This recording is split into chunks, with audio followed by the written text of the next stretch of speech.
കേരളത്തിൽ തൃശ്ശൂർ ജില്ലയിലുള്ള ഒരു പ്രധാനപ്പെട്ട ക്രിസ്ത്യൻ ദേവാലയമാണ് പാവറട്ടി സെൻറ് ജോസഫ് ചർച്ച്. ഈ ദേവാലയം പാവറട്ടി പള്ളി എന്ന പേരിലും അറിയപ്പെടുന്നുണ്ട്. തൃശ്ശൂർ ടൗണിൽ നിന്നും ഏതാണ്ട് 23 കിലോമീറ്റർ മാറിയും ഗുരുവായൂരിൽ നിന്നും 4 കിലോമീറ്റർ മാറിയുമാണ് ഈ പള്ളി സ്ഥിതി ചെയ്യുന്നത്. കേരളത്തിലെ ആദ്യകാല പള്ളികളിലൊന്നായ ഏറ്റവും പ്രസിദ്ധമായ പാലയൂർ പള്ളിയിലേക്ക് പോകും വഴിയാണ് ഞാൻ ഈ പള്ളിയിലും കയറിയത്.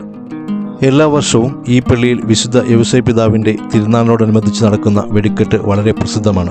ഈ പള്ളിയുടെ മറ്റൊരു പ്രത്യേകത എന്താണെന്ന് വെച്ചാൽ, ഇന്ത്യൻ പോസ്റ്റൽ ഡിപ്പാർട്ട്മെൻറ്റ് പ്രശസ്ത വിനോദസഞ്ചാര കേന്ദ്രങ്ങൾ സ്ഥിതി ചെയ്യുന്ന പോസ്റ്റ് ഓഫീസുകൾക്കും മറ്റും മാത്രം അനുവദിക്കുന്ന പ്രത്യേക സചിത്ര റദ്ദാക്കൽ മുദ്ര പാവറട്ടി പള്ളിക്ക് 1996 മുതൽ അനുവദിച്ചിട്ടുണ്ട്. ഈ ബഹുമതി ലഭിക്കുന്ന കേരളത്തിലെ 3ാമത്തെ ക്രിസ്ത്യൻ ദേവാലയമാണ് പാവറട്ടി പള്ളി. മലയാറ്റൂരും ഭരണങ്ങാനം പള്ളിയുമാണ് മറ്റ് പ്രധാനപ്പെട്ട ആരാധനാ കേന്ദ്രങ്ങൾ. ഈസ്റ്ററിന് ശേഷം വരുന്ന 3ാമത്തെ ഞായറാഴ്ചയാണ് പാവറട്ടി പള്ളി പെരുന്നാൾ ആഘോഷിക്കുന്നത്. കേരളത്തിലെ ഏറ്റവും പ്രധാനപ്പെട്ട പള്ളി പെരുന്നാളുകളിൽ ഒന്നാണിത്.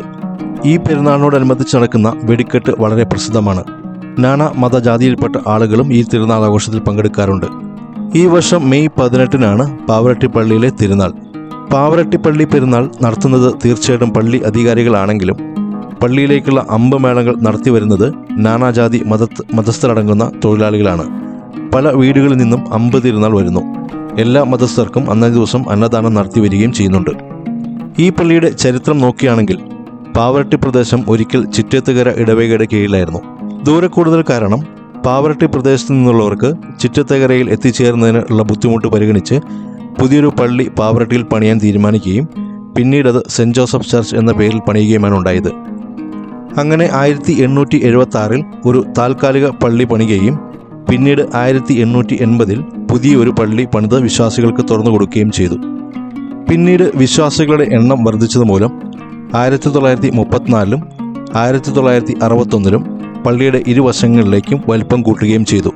പോർച്ചുഗീസ് വാസ്തുശൈലിയിലാണ് ഈ ദേവാലയത്തിൻ്റെ അൾത്താര നിർമ്മിച്ചിരിക്കുന്നത്. അത് നിലനിർത്തിക്കൊണ്ട് തന്നെയാണ് ഓരോ പ്രാവശ്യവും പള്ളി പുതുക്കി പണിതിരിക്കുന്നത്. അപ്പോൾ ഇതൊക്കെയാണ് പാവറട്ടി പള്ളിയുടെ വിശേഷങ്ങളും ചരിത്രവും. നിങ്ങൾക്കെല്ലാം ഈ വീഡിയോ ഇഷ്ടമായി എന്ന് കരുതുന്നു. നമുക്ക് മറ്റൊരു വീഡിയോയുമായി വീണ്ടും കാണാം. അതുവരെ എല്ലാവരും ടേക്ക് കെയർ. ബൈ.